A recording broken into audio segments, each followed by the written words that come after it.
आपको लगेगा नहीं कि क्या हुआ, मैं कहां भ्रष्ट हुआ, ऐसी जगह खड़े हो जाओगे कि जान भी नहीं पाओगे कि मैं कहां चढ़ रहा था, दोबारा उत्साह भी नहीं आ पाएगा। अभी बच्चा ना तो लोक को जानता है, ना परलोक को जानता है, ना हित को जानता है, ना अहित को जानता है। अभी उसका ब्रह्मचर्य किसी काम लायक नहीं हुआ और वो उतर गया व्यभिचार में, क्या होगा उसका जीवन। अगर आप वाणी में संयम में रहते हैं ना, वो और भजन करते हैं और सत्य बोलते हैं, तो आप जो बोलेंगे वही होगा। श्रवणेंद्री से गंदी बातें सुने, वाणी से गंदी बातें बोले, रसेंद्री से गंदा भोजन करें और सोचे ब्रह्मचर्य रह जाएंगे, तो बिल्कुल नहीं, कदापि नहीं। ब्रह्मचर्य कोई खिलवाड़ नहीं है। अब जो इस मार्ग पर, अध्यात्म मार्ग पर, आनंद मार्ग पर चलना चाहते हैं, तो उनको एक इंद्रिय के संयम के लिए पांचों इंद्रियों पर संयम करना होगा, ज्ञान इंद्रियों पर। एक बात सुधारने के लिए, ब्रह्मचर्य का रक्षा तभी वो उपासक कर सकता है जब सर्वतोभाविन ब्रह्मचर्य होगा। एक जनेन्द्रीय के ही ब्रह्मचर्य की पुष्टता का जब आप लक्ष्य कर लोगे, तो उसकी पुष्टता के लिए आपको सर्वतोभावेन ब्रह्मचर्य धारण करना पड़ेगा। सर्वतोभावेन नेत्र का ब्रह्मचर्य, जो नेत्र किसी को भी देखकर भोग कामना कर लेते हैं, भोग बुद्धि से देखते हैं वस्तु को, व्यक्ति को, किसी को भी, इन नेत्र से बेविचार हो रहा है। इसीलिए सावधान रहना चाहिए।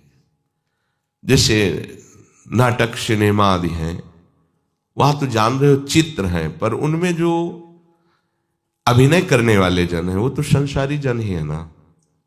उनका पहनावा, ओढ़ावा, हाव भाव, अंग प्रत्यंग, अगर आप भगवत भाव से युक्त है तो संपूर्ण सृष्टि में कहीं भी दृष्टि जाए अपने प्रभु की भावना होती है। पर वहां तक पहुंचने के लिए आपको ये त्यागना होगा ना। आप किसी का अनुकरण न करें, आप अपनी स्थिति को देखें।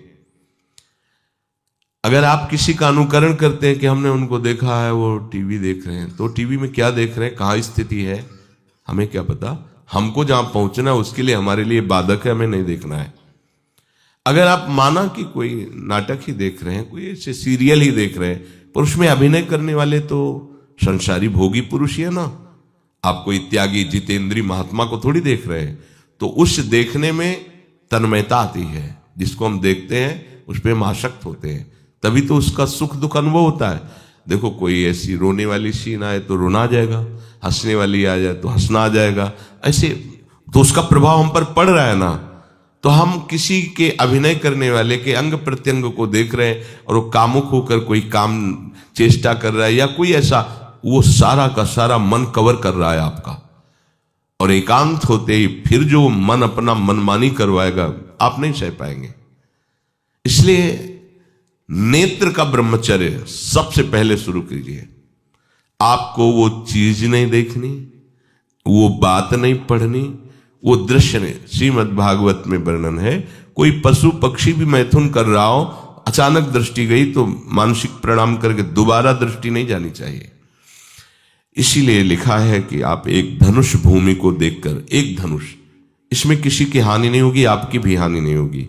आप एक धनुष भूमि देख करके ही चलिए। मतलब बहुत लंबी दूरी देखने की जरूरत नहीं है, बहुत दृष्टि उठा करके इधर उधर गर्दन हिलाने की जरूरत नहीं है। और जैसे कि कोई टक्कर मार सकता है, तो देखो जिनको प्रारब्धानुसार टक्कर लगनी होती है ना, वो चाहे जितनी सावधानी से चलो, वो प्रारब्ध आकर के दंड देता है। अन्यथा सीम की चाप सके को तासु, बड़ रखवार रमापति जासु। आप जा रहे हो भगवत चिंतन करते हुए, तो प्रभु का नाम आपका पहरेदार अंग रक्षक है, कोई बाल भी बांका नहीं कर सकता। आपका प्रारब्ध यदि आया है, प्रभु से पास हो गया है कि आपको ये दंड मिलना चाहिए, फिर मिलेगा। आप निश्चिंत रहिए, निर्भय रहिए। प्रभु का जो विधान है वो मंगल करने वाला है। देखो, इतने बड़े महापुरुष पूज्य श्री राधा बाबा, श्री आद्याशक्ति भगवती की प्रसन्नता की आराधना कर रहे हैं, क्योंकि श्री कृष्ण हमारे पति हों, इस सिद्धांत की पुष्टता के लिए। और पैर फिसल जाता है, स्नान करने जाते हैं, खड़ाऊ पहने हुए थे और अंग टूट जाता है, दवा नहीं लेते, बांस की खिपचाल बांधकर पुनः अनुष्ठान में बैठते हैं। बलिहारी ऐसी सामर्थ्य की, ये भागवतिक प्रारब्ध ऐसे महापुरुषों को भी दंड दे देता है। देखो ना, ऐसे महापुरुष जो ऐसी ऊंचाई पर पहुंचे हैं और इतने भागवत भजन में नियम निष्ठ है, उनको भी प्रारब्ध दंड दे रहा है शरीर को। तो अपने को इससे निश्चिंत हो जाना है।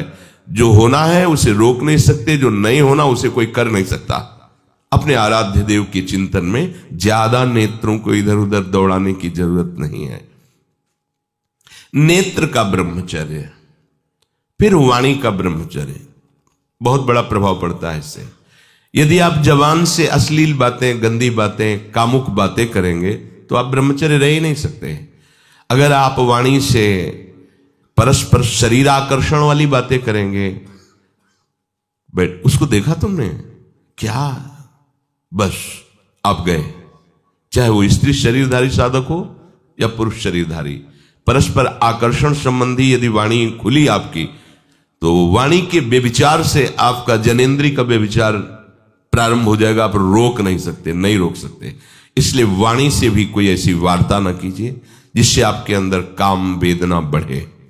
श्रवणेंद्री का, कान से गंदी बातें, व्यभिचार की बातें, कामुक बातें सुनना जिससे हमारे हृदय में कामना जग जाए, बिल्कुल नहीं। भले वो किसी को लेकर टीका टिप्पणी की जा रही हो, देखो वो साधक है, उसको हमने देखा वहां ऐसे देख रहा था, वैसे कर रहा था, वो तो आपको समझ में आ रहा है कि किसी साधक की बात कर रहे हैं, वो तुम्हारे नाश के लिए उपाय कर रहे हैं जो आपको ऐसी बात बता रहे हैं। क्यों? क्योंकि आप भी तो साधक हैं। श्रवणेंद्री का व्यभिचार हो रहा है। आराध्य देव के सिवा और कोई बात कान से सुनना उसे व्यभिचार कहते हैं। इसलिए महाप्रभु कहते श्रवण फूटो जो अन सुनो। ऐसा हमारा अगर कान कुछ और सुने तो फूट जाए, नेत्र कुछ और देखें तो ये नेत्र नष्ट हो जाए, वाणी कुछ और बोले तो मुख हो जाए। हमारी श्रवणेंद्री का व्यभिचार नहीं होना चाहिए। धर्म की बात, अपने आराध्य देव की बात, शास्त्र सम्मत बात हम श्रवण करें। अन्यथा अगर कोई ऐसा मित्र है या हमारा साथ में रहने वाला है, कोई किसी भी साधक की को लेकर बात कर रहा है, तो भी हमें कान में उंगली डाले नहीं। हम कोई ईश्वर थोड़ी कि हम किसी को संभाल लेंगे, हम अपने को नहीं संभाल पा रहे। हमारे सामने किसी की बात मत करो, ऐसी करना है तो प्रभु की चर्चा करो, अन्यथा मत करो। तो अगर आप श्रवणेंद्री का ब्रह्मचर्य, वाकेंद्री का ब्रह्मचर्य, नेत्रेंद्री का ब्रह्मचर्य और त्वगेंद्री का ब्रह्मचर्य, अनावश्यक किसी को स्पर्श मत करो।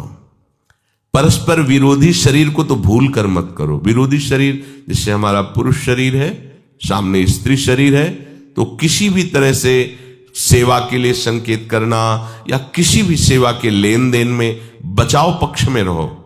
यहां रख दीजिए सामान, फिर आप उठा लीजिए। सीधे हाथ में सामान लेना नहीं, सीधे हाथ में सामान देना नहीं, जमीन में रख दीजिए। बहुत पवित्र है तो आप कुर्सी पे जो भी आसन उसका हाथ में लेने का नहीं। परस्पर विरोधी भाव वाले शरीरों का स्पर्श बिल्कुल निषेध है, किसी भी कारण से न किया जाए। मान लीजिएगा ये बहुत मतलब आवश्यक है, यदि आप इसमें चूक कर गए तो धीरे धीरे आप फिसल के वहीं खड़े हो जाएंगे जहां से चढ़ना मुश्किल है। किसी भी साधिका को, किसी भी साधक को परस्पर लेन देन हाथ में नहीं करना चाहिए। मानो हमारी बात, आपको माला देनी है, चौकी पे विराजमान करो, हम उठा लेंगे। हमें कोई सामग्री, ये सामान रखिए, आप उठा लीजिएगा। कभी भी कोई भी परस्पर मुस्कुराहट, बातचीत, ऐसे कोई इशारे यदि दिखाई दे तो आप बचो और उसको बचाओ। साधक है, साधिका है, उससे गलती हो सकती है, आपसे भी गलती हो सकती है। आप सत्संग सुनते हैं, आपको लगा कि इसकी मुस्कुराहट, इसकी कुछ चेष्टा ऐसी दिखाई दे रही है जो हमारे अंदर कामुकता पैदा कर सकती है, उसको भी बचाओ और स्वयं बचो, तो भगवान आप पर प्रसन्न हो जाएंगे। वो देख रहे हैं अंदर की बात। साधक को बहुत सावधान रहने की आवश्यकता। ये इसको खिलवाड़ मत समझो, इसीलिए कह रहे हैं ये अध्यात्म है, ये परमार्थ है। आपको लगेगा नहीं कि क्या हुआ, मैं कहां भ्रष्ट हुआ, ऐसी जगह खड़े हो जाओगे कि जान भी नहीं पाओगे कि मैं कहां चढ़ रहा था, दोबारा उत्साह भी नहीं आ पाएगा। बात अच्छे से समझ लीजिए। तो हमारी त्वगेंद्री का व्यभिचार ना होने पावे, सहसा किसी का इस पर किसी की भी अगर सेवा करने का सौभाग्य मिले, फिर उसमें ये प्रश्न नहीं उठता। अगर कोई गिरा पड़ा है भला ऐसी स्थिति में कि मुझे अत्यंत आवश्यक है उसे उठाना, अगर नहीं उठाते तो वो कष्ट पा रहा, अचानक कोई गिर जाए, फिर हम ये नहीं देखेंगे, फिर ये हम सूत्र नहीं स्वीकार करेंगे कि अब हम तो ब्रह्मचारी हैं, अब हम खड़े खड़े देख नहीं, उसको अत्यंत आवश्यकता है हमारी। अब उस समय हम भूल गए अपने आप को और उसको उठा करके अगर हमें अस्पताल ले जाना, अस्पताल ले जाएंगे, जरूरत है हम उसकी सेवा करेंगे। सावधान, वो भगवत भाव से की हुई सेवा तुम्हारे अंदर आध्यात्मिक शक्ति पैदा करेगी, काम भावना नहीं पैदा करेगी। हमारी मां बीमार हो और हमें उसे पता चला कि शौच कर दिया है, हमें शौचाना पड़े, हमें उसका मल धोना पड़े, तो क्या हमें काम जागृत हो जाएगा? क्या मेरी मां है, हमारी बुद्धि कभी ऐसी नहीं होगी। आपका पिता है, आप लड़की हो, कोई दूसरा रह नहीं गया और वो बीमार है, आपको ऐसी क्या काम जागृत हो जाएगा? क्या अगर ऐसी सेवा में काम जागृत होता तो कोई नर्स ही अस्पताल में नहीं होती। हर सेवा उसको करनी होती है, नर्स को, चाहे वो स्त्री शरीर हो चाहे पुरुष शरीर हो, परस्पर विरोधी शरीरों की सेवा, पर कहीं काम थोड़ी जागृत होता है, क्योंकि उसको अपने सेवा धर्म से मतलब है। तो ये सेवा के समय इस सूत्र को न देखा जाए, पर ध्यान रखें, अत्यंत आवश्यक जहां आपके सिवा नहीं हो सकता वहां अगर हमें ऐसा अवसर मिलता है कि सेवा उसे हो सकती है तो हम पहले उसे प्रेरित करेंगे। और अगर ऐसा है कि अब कोई नहीं है, फिर हमारा परम धर्म जागृत हो जाता है परहित का। अगर हमारा कोई निंदा भी करे, कोई शरीर की भी हानि हो जाए, अब हम परवाह नहीं करते। परहित सरिस धर्म नहीं भाई, इससे बड़ा कोई धर्म नहीं है। पर ध्यान रखें, भगवान को साक्षी करके ये उस समय की बात है जहां बिल्कुल कोई अब गुंजाइश नहीं रह गई है। त्वगेंद्री को ऐसे सहसा किसी आप पुरुष शरीरधारी पुरुष को भी सहसा इससे आप में शक्ति जागृत होगी। यदि आप वाणी को मौन रखते हैं और भगवान नाम जप करते हैं और सत्य बोलते हैं, तो आप जब कभी जो कुछ भी बोलेंगे वैसा ही सत्य होगा। गांधारी जी ने कोई तप नहीं किया था, जब सुना कि मेरा ब्याह धृतराष्ट्र से हो रहा है जो बाह्य नेत्र रहित है, उसी समय पट्टी बांध ली कि जब मेरा पति संसार को नहीं देख सकता तो मैं भी संसार को नहीं देखूं, जब मेरा पति मेरे रूप को नहीं देख सकता तो मैं भी किसी के रूप को नहीं देख, पट्टी बांध ली थी। जब महाभारत का युद्ध चल रहा था, बड़े बड़े वीरों को मार गिराया जा रहा था, गांधारी ने दुर्योधन से कहा, सुन, मुझे पता है कि भीम की गदा को तो झेल नहीं पाएगा, क्योंकि सबसे बड़ी बात भगवान का वरद हस्त उनके ऊपर है। दूसरी बात, वो पवन पुत्र है, वो जब अपने आवेश में आ जाएगा तो तेरी सामर्थ्य नहीं कि उसकी गदा के प्रहार को तू सह सके, पर मैं तुझे शक्ति प्रदान करूंगी। मैं एक पतिव्रता हूं, आज तक कभी पति का वरण करने के बाद कुछ देखा नहीं है। मैं अपने नेत्रों की पट्टी खोलूंगी, तू नग्न होकर मेरे सामने आ जाना।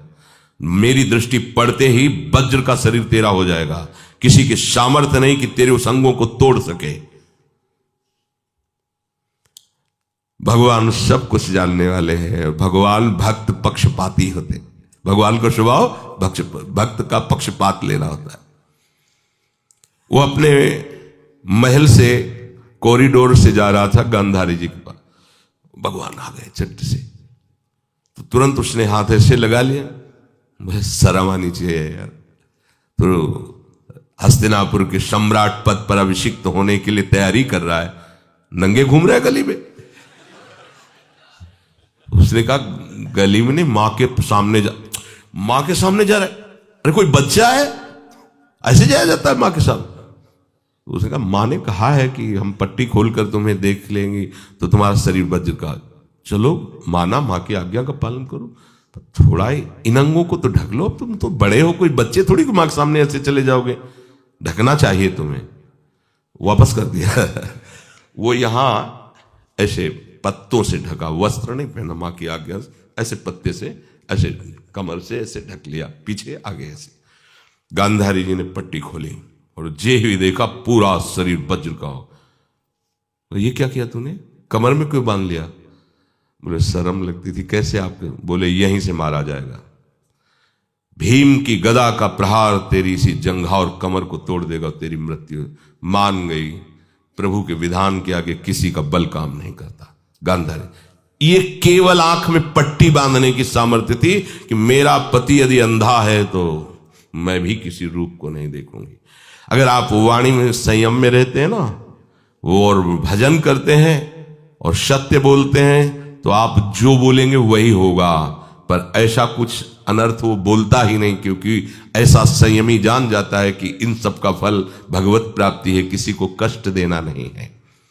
एक एक इंद्री का जब आप ब्रह्मचर्य संयम करोगे तब आपका वीर संयम होगा। ध्यान रखना, आप नेत्रेंद्री से गंदे चित्र देखें, श्रवणेंद्री से गंदी बातें सुने, वाणी से गंदी बातें बोलें, रसेंद्री से गंदा भोजन करें और सोचे ब्रह्मचर्य रह जाएंगे, तो बिल्कुल नहीं, कदापि नहीं। ब्रह्मचर्य कोई खिलवाड़ नहीं है। जो ये तो हुआ इंद्रियों का, फिर आता है अंतःकरण का ब्रह्मचर्य। हमारा मन काम की तरफ तभी जाता है जब उसको निज सुख नहीं मिलता।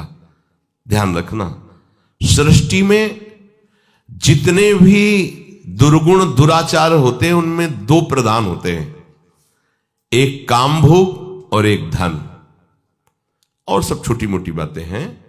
प्रायः जितने भी हिंसा होगी, जितनी भी भयानक घटनाएं होंगी, भयानक युद्ध होगा, उन दो में अंतर्गत ही होगा, दो के अंतर्गत ही होगा। या उसका कहीं ना कहीं काम से संबंध, स्त्री संबंध से या धन संबंध से है। चाहे जो भी घटना हो उसको देख लेना, प्रधानता दो में ही होगा, कंचन और कामिनी। कीर्तिवान तो कोई बिरले ही होते हैं, तो वो तो बहुत आगे की बातें हैं। पर प्रायः जितने भी युद्ध हैं, जितनी भी हिंसा है, जितना भी भयानक कुकृत्य है, इन दो में ही होता है। उपासक को ये बात समझनी चाहिए, मन को समझाना चाहिए, सच्ची मानी। मतलब वाणी में शब्द नहीं होता इन बातों को बताने का, यदि कहीं मन को समझाना चाहिए। देखो, अपने लोग उपासक हैं, हम जहां जहां आसक्त हो रहे हैं उसमें हमारे मन का केवल भ्रम है। शरीर के द्वारों में कहीं सुख है, घृणित द्वारों में कहीं सुख है। अगर सुख होता तो इनके भोगने के बाद हृदय कह देता कि अब कछुनाथ न चाहिए मोरे, शांत हो जाता। फिर ऐसा क्यों होता है कि उसको एक जगह तृप्ति नहीं होती, क्योंकि वहां सुख है नहीं। फिर सोचता है शायद उसमें हो, उसमें हो, उसमें हो। पूरे के पूरे युग के युग व्यतीत हो गए, कल्प के कल्प व्यतीत हो गए भोगते हुए, क्या सुख मिला? क्या स्त्री शरीर सोचता है पुरुष शरीर में सुख है, पुरुष शरीर सोचता है स्त्री शरीर में सुख है, या आदि आदि। अगर सुख होता तो पूरे ब्रह्मांड में पशु पक्षी कीड़ा मकोड़ा सब मैथुन धर्म से युक्त है, ये सब सुखी हो जाते हैं ना। जो जितना भोगा सकते उतना ही दुखी, देख लो, अशांत, क्लिष्ट, परेशान और पापाचरण युक्त। ये क्या है? मन को समझाइए। वैरागी भगवत मार्ग का पथिक मन के द्वारा ऑपरेशन करता है हर वस्तु का। ये सब, इसको ऐसा ना समझे कि बड़ी गुप्त बातें हैं। गुप्त बातें हैं प्रिया प्रीतम के दिव्य चिदानंद में रहस्य की, ये गुप्त बातें नहीं, इनको समझो खोल करके। यदि आप किसी भी तरह से हस्तमैथुन आदि के द्वारा, गंदे दृश्य देख करके, गंदी क्रियाओं के द्वारा आप अपना नाश करते रहेंगे, तो ना आप इस लोक में सुखी रहेंगे ना परलोक में। मान लीजिएगा, ये बातें न तो कही जाती हैं और न सुनी जाती हैं और न समझी जाती हैं। इसीलिए हमारा बहुत ही आगे की पीढ़ी जो सनातन धर्मावलंबी, जो भागवत, हर देश से महान भारत देश को क्यों कहा गया? ऐसा भी है कि अन्य देश स्वीकार किया जाता है कि वो हमसे धनी है, स्वीकार किया जाता है कि वैज्ञानिक तत्वों में भी वो हमसे आगे हैं, पर भारत को महान धर्मशाली देश कहा गया है। कोई भी किसी भी देश का धर्म गुरु हो, हमारे देश में आएगा और हमारी ऋषियों के सूत्रों से ही अपने धर्म को पुष्ट करेगा। सांप का मूल जड़ भारत धर्म का है। कहीं भी हो, कहीं भी देख लो, चाहे जिस देश का नाम लो, कहीं ना कहीं किसी भारत के ब्रह्म ऋषि की छाप लेकर के डोल रहा है। भारत भोग प्रधान देश नहीं है, भारत धर्म प्रधान देश है। यहां धर्म गुरुओं के द्वारा धर्म स्थापना करके चलाया जाता है। यहां आज जो हम समझ रहे हैं कि बाहरी परिपाटी हमारे भारत में आ जाए तो भारत आधुनिक और सर्वश्रेष्ठ देश माना जाएगा, कभी नहीं। भारत अपनी परिपाटी से चलता है, तब सब देशों के ऊपर राज्य करता है। किसी भी देश में न पतिव्रता मिलेगी न यति मिलेगा, ब्रह्मचर्य का कहीं नामो निशान नहीं मिलेगा, ये भारत देश में ही मिलेगा। यहां ब्रह्मचारी मिलेंगे, यहां सती मिलेंगे, यहां प्राणपण से धर्म का पालन करने वाले मिलेंगे।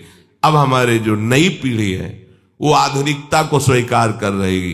गर्लफ्रेंड, बॉयफ्रेंड, कौन सा रिलेशन है, लिव इन रिलेशन, ये हमारे कहीं किसी भी धर्म ग्रंथ में लिखा हो तो आप बता दीजिए। बाल्यावस्था से आज तक जितने भी धर्म ग्रंथों का स्वाध्याय हुआ, कहीं भी लिखा हो तो ये बोलो सर्वनाश का स्वरूप है कि नहीं है। अभी बच्चा ना तो लोक को जानता है, ना परलोक को जानता है, ना हित को जानता है, ना अहित को जानता है।